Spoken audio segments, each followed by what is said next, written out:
اعوذ باللہ من الشیطان الرجیم، بسم اللہ الرحمن الرحیم۔ لائف ویوز اسرار قریشی کی ایک اور نشست کے ساتھ میں حاضر ہوں۔ اللہ پاک مجھے اچھی بات عطا فرمائے اور اس بات کو آپ تک اچھے طریقے سے پہنچانے کی توفیق عطا فرمائے، آمین۔ ہم نے پچھلی دو نشستوں میں ٹیلنٹ اور سکلز اور ٹیلنٹ ایکوزیشن اور ٹیلنٹ مینجمنٹ وغیرہ وغیرہ کی بات کی ہم نے، اور یہ چونکہ اسی سے ایک بات میں نے کہی تھی کہ ٹیلنٹ ریٹینشن ایک ایسا ٹاپک ہے جس کو سپریٹلی لینے کی ضرورت ہے، اور اس کو اس لیے چونکہ یہ ٹاپک چل رہا ہے تو بہتر یہ ہے کہ اسی سٹیج پہ ہم اس کی بھی کچھ بات کر لیں بجائے کسی اگلی ایک الگ سے ایک اور نشست کرنے کے۔ دیکھیے دو فیکٹرز کو اگر آپ دیکھیے تو کچھ یہ بات پھر سمجھ آتی ہے کہ لوگ کیوں رہتے ہیں اور کیوں نہیں رہتے کسی بھی کمپنی میں، یعنی کیوں وہ پریفر کرتے ہیں لانگ ٹرم سٹے کرنا اور کیوں پریفر نہیں کرتے۔ امپلائی انگیجمنٹ کا لفظ بہت دنیا بھر میں چل رہا ہے، بہت پاپولر ہے اور بڑا ایک انڈیکیٹر ہے۔ اسی بنیاد پہ کمپنیز کلائمیٹ سروے کرواتی ہیں اور نارملی سال میں ایک مرتبہ کرواتی ہیں، and they try to assess کہ from employees point of view company کا انوائرمنٹ کیا ہے، do they really think it is conducive, ان کو اچھا لگتا ہے نہیں لگتا، کون سی ایسی چیزیں ہیں جو اس میں سیٹسفائرز ہیں، یعنی کون سی ایسی چیزیں ہیں جو ان کو مطمئن رکھتی ہیں، اور کون سی چیزیں ہیں جو ڈسسیٹسفائرز ہیں جو ان کو غیر مطمئن رکھتی ہیں، جس کی وجہ سے ہو سکتا ہے وہ یہ فیصلہ کرنے کے بارے میں سوچیں کہ اب یہاں سے کہیں اور چلنا چاہیے۔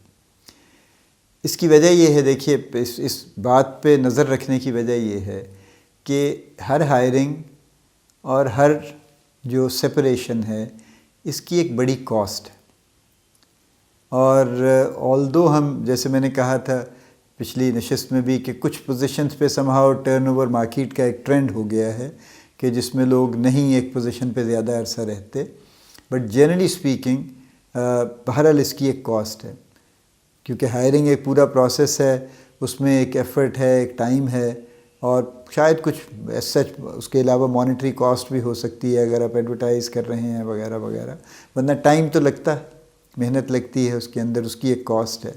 اور اسی طرح سے سپریشن جب ہوتی ہے تو جو لوگ چلے جاتے ہیں وہ ایک سرٹن انفارمیشن لے کے چلے جاتے ہیں، اب جو نیا آئے گا وہ چونکہ وہ انفارمیشن شیئر نہیں ہو پاتی، وہ پھر زیرو سے شروع کر دے گا یا وہ مائنس سے شروع کرے گا، پھر نئے سرے سے اپنا نالج کا بیس بلڈ کرے گا، انفارمیشن کا بیس بلڈ کرے گا۔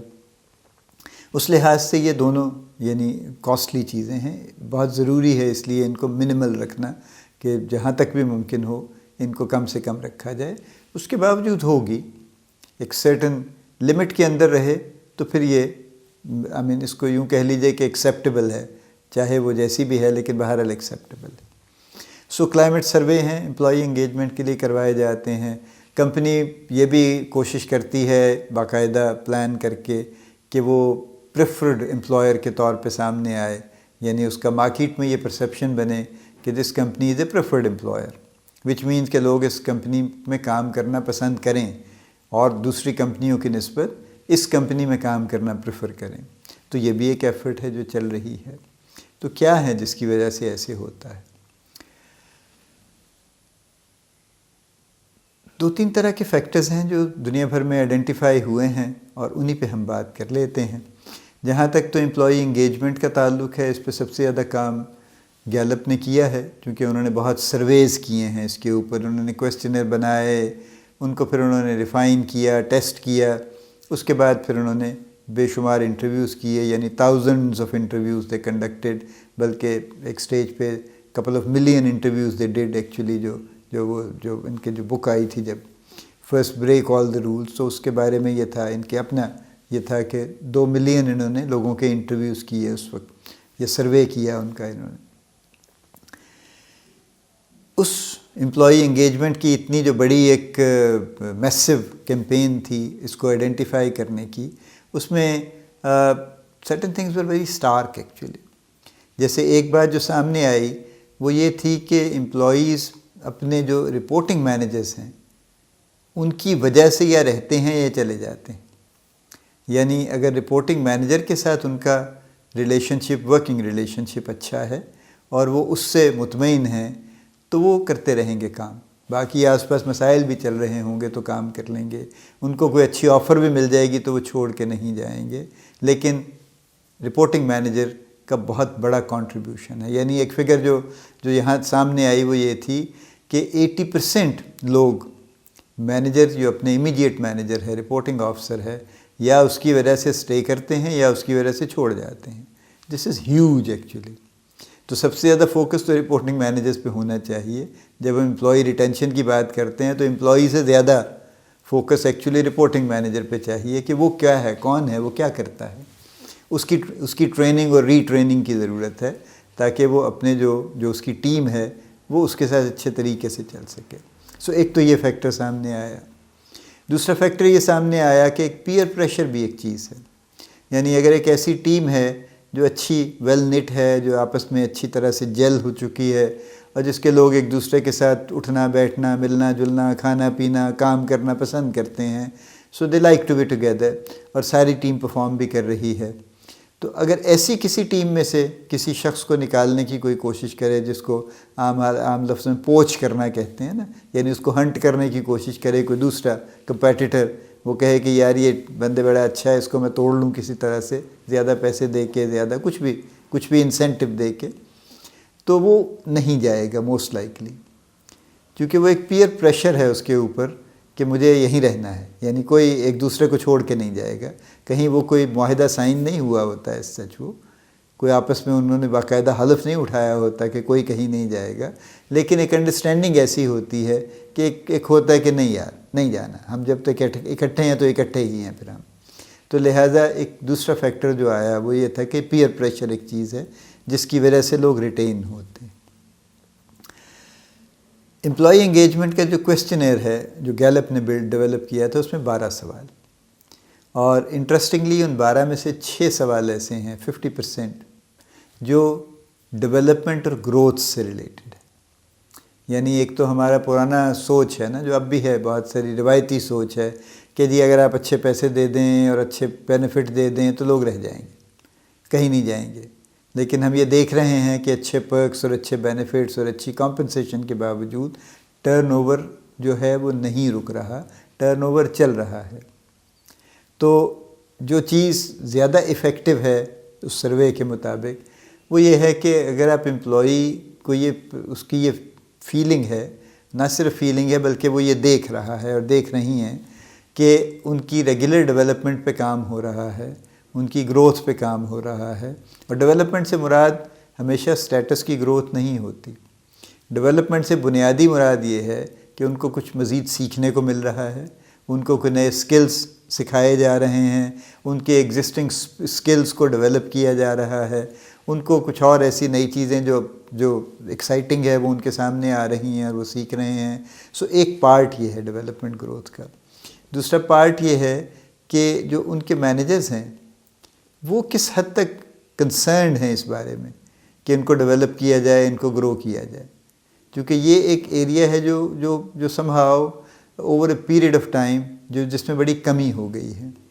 یعنی وین آئی اسٹارٹیڈ اس وقت تو مجھے یاد ہے کہ ہر مینیجر کی یہی کوشش تھی کہ جو بھی اس کا ٹیم کا ممبر ہے ہر کسی کو کچھ نہ کچھ سکھایا جائے, اس کو ڈیولپ کیا جائے. اب جو آج کل کے مینیجرز ہیں ان کے کچھ اپنے معاملات ہیں, وہ اس پہ آلموسٹ نہ ہونے کے برابر کام کرتے ہیں. They are not worried about it, they are not bothered about it if I may say. وہ یہ کہتے ہیں کہ بھئی یہ تمہارا کام ہے, کر لیا کرو, بس میری ذمہ داری نہیں ہے تمہیں ڈیولپ کرنا. ڈیولپ ہونا ہے تو ہو, پھر کچھ کرو, کوشش کرو خود سے. یہ میری کوئی this is not part of my job, حالانکہ this is part of his job. لیکن یہ چیز بہت کم ہو گئی ہے پریکٹیکلی. سو مینیجر اس کا کنسرنڈ ہے یا نہیں, یہ 6 سوالوں میں سے یہ بھی سوال ہیں. اور کارپوریٹ کنسرنڈ ہے یا نہیں, یعنی اپرچونٹی کتنی ہے. اگر میں اس کو تین لفظوں میں بیان کروں کہ سیکھنے کی اپرچونٹی کتنی ہے. سکھانے والا موجود ہے, جو رپورٹنگ آفیسر ہے وہ سکھانے کے موڈ میں ہے, یعنی وہ سکھانے کی کوشش کرتا ہے, اور آرگنائزیشن یہ انٹرسٹڈ ہے کہ لوگوں کو ڈیولپ کرے. تو یہ 3 چیزیں جہاں پہ ہیں وہاں پہ امپلائیز کی ریٹینشن بہت بہتر ہے as compared to the places جہاں پہ یہ نہیں ہے. دیکھیں مجبوری میں لوگ بہت جگہوں پہ کام کرتے ہیں، کر رہے ہیں، ہمارے یہاں خاص طور پہ کر رہے ہیں، چونکہ جابس کی اپرچونیٹیز لمیٹڈ ہیں، سکلز کی ڈیولپمنٹ بھی لمیٹڈ ہے، اور کہنے کو تو بہت لوگ ان امپلائڈ ہیں، لیکن انفارچونیٹلی جب آپ کسی پوزیشن پہ ہائرنگ کرنے نکلتے ہیں تو آپ کو سوٹیبل لوگ نہیں ملتے، وچ از اے بگ ڈیلیما ایکچولی، کہ جی ایک طرف تو ان امپلائمنٹ کا ریشو اتنا ہے تو پھر لوگ کدھر ہیں؟ تو لوگ چونکہ ڈیولپ نہیں ہیں اس لیے انفارچونیٹلی وہ نہیں ملتے پھر وہ. سو یہ امپلائی ڈیولپمنٹ تیسرا فیکٹر ہے، اور یہ بھی ایک ایکولی اسٹرانگ فیکٹر ہے جو سامنے آیا ہے. یعنی پیئر پریشر اس سے نیچے ہے.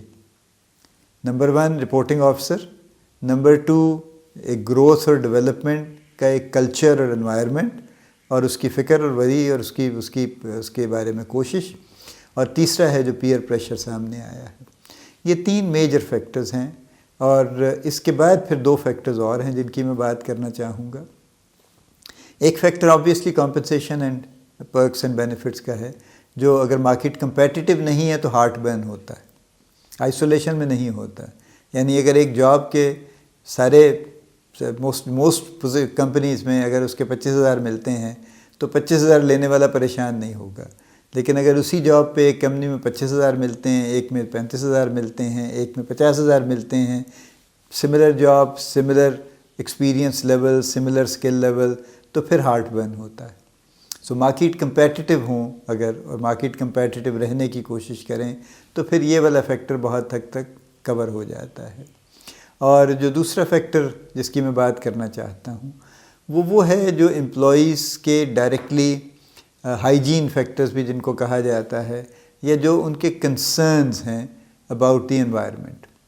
وہ کنسرنز فزیکل بھی ہیں، وہ سائیکولوجیکل بھی ہیں، اور وہ باقاعدہ ایموشنل بھی ہیں.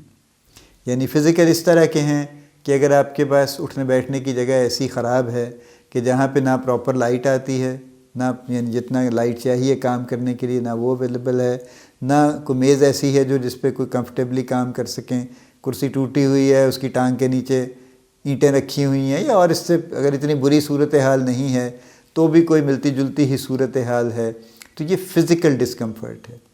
اور گرمی ہے تو اے سی نہیں چلتا، اور بے شمار ہمارے ہاں بے شمار آفیسز ایسے ہیں جن میں بڑے صاحب کے کمرے میں اے سی چلتا ہے، امپلائیز باقی جو سٹاف ہے ان کے ہال میں یا ان کے جہاں بھی وہ بیٹھے ہوئے ان بیچاروں کے ہاں اے سی نہیں چلتا.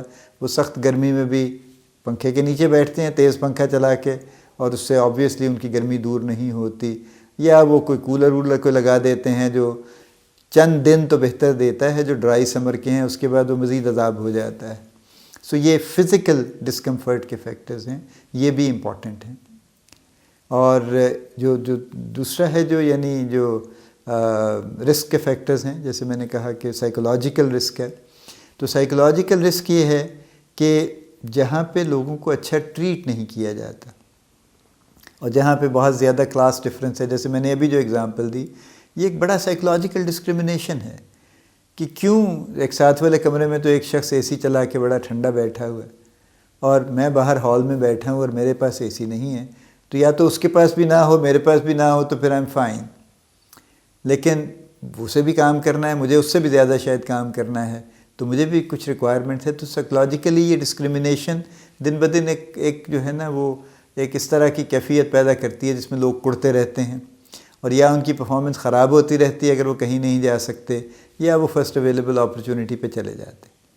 دونوں طرح سے لاس ہے.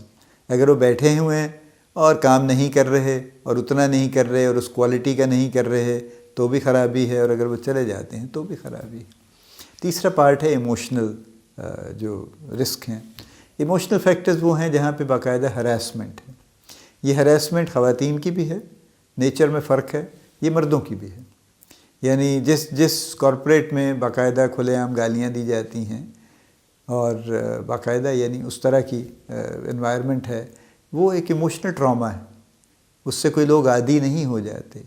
یا جہاں پہ کھلے عام بے عزتی کرنے کا ایک پروگرام ہے جو چل رہا ہے، اور وہ اس لینگویج میں بے عزتی کی جاتی ہے اور پبلکلی کی جاتی ہے، تو وہاں پہ بھی کوئی اگر یہ کہا جائے کہ جی لوگ اس بات پہ مطمئن ہو گئے ہیں کہ بس صاحب ان کی عادت ہے، کیا کریں، بس ٹھیک ہے ایسا ہی ہے، تو اس سے ان کا ایموشنل ٹراما کم نہیں ہوتا. جب یہ واقعہ ان کے ساتھ ہوگا although they expect it every time and every day, لیکن تب بھی جب یہ واقعہ ہوگا ایک ٹراما ضرور ہوگا. تو یہ تو جنرلی ہر کسی کے ساتھ ہے، مردوں عورتوں کے ساتھ. اور جو خواتین کے ساتھ جو ایک باقاعدہ یعنی ایک جو سیکشل ہراسمنٹ کا جو معاملہ ہے وہ بھی کامن ہے، وہ بھی کوئی ان کامن نہیں ہے. کوئی آرگنائزیشن اس سے بچی ہوئی نہیں ہے اور کوئی پوزیشن اس سے بچی ہوئی نہیں ہے. ہر کوئی مردوں میں سے ہر کوئی حسب توفیق اس کام میں انوالوڈ ہے. اور اس پہ چونکہ ہمارے ہاں تو بہرحال بہت ساری چیزوں پہ ہم کام نہیں کر رہے. یہ بھی ایک ایریا ہے جس پہ ہم کوئی خاص کام نہیں کرتے. خواتین بیچاریاں ان کی مجبوری ہیں اپنی، انہوں نے جاب کرنی ہے، انہیں فیملی کو سپورٹ کرنا ہے، وہ بس کسی نہ کسی طرح سے زندگی چلائے رکھتی ہیں اور کوشش کرتی ہیں اپنے آپ کو بچا کے کسی طرح سے لے کے چلتی رہیں. اور اس کے علاوہ کارپوریٹ میں پھر جو کچھ ہوتا ہے اس باب میں وہ بہرحال ایک بہت ہی افسوسناک سٹوری ہے. سو یہ فیکٹرز ہیں.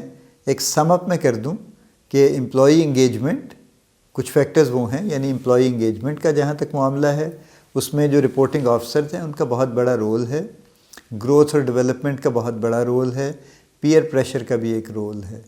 اور جو انوائرمنٹ ہے اس کا بہت بڑا رول ہے، کیونکہ انوائرمنٹ میں جیسے میں نے کہا کہ جو فزیکل رسک فیکٹرز ہیں، سائیکولوجیکل رسک فیکٹرز ہیں اور ایموشنل رسک فیکٹرز ہیں.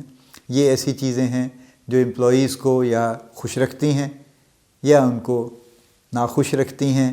اور جو کمپنی پریفرڈ امپلائر ہونا چاہتی ہے اور جو چاہتے ہیں کہ امپلائی ریٹینشن بہتر کر لیں اور جو یہ چاہتے ہیں کہ جو سو کال ٹیلنٹ انہوں نے ہائر کیا ہے اس کی ریٹینشن کر لیں، تو اس کے لیے ان سب چیزوں پہ کام کرنے کی ضرورت ہے سائملٹینیسلی.